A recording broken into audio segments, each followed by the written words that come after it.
So if you need to try to find a way to park in your garage the exact same place every time, closest to the garage door so you maximize space, I got a quick tip for you.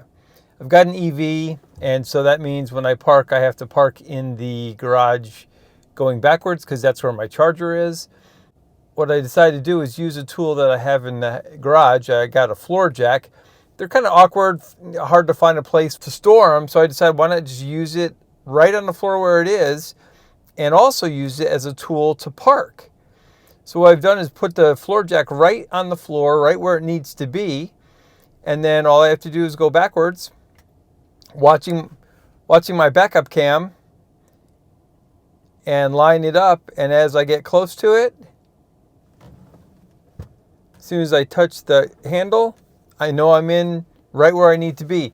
And if the handle of the jack is in the middle of the screen and just touching the bumper, I know I'm in the exact right place in my garage.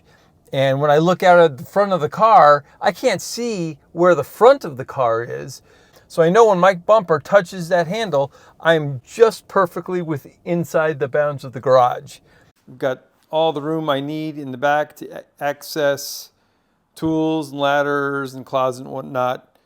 So I leave plenty of walkway back here, and I'm parked perfectly in the front of the garage every time. So when the door comes down, I just have a couple inches of space, just maximizing all the room in the garage. Super easy way to make sure you're parked perfectly every single time.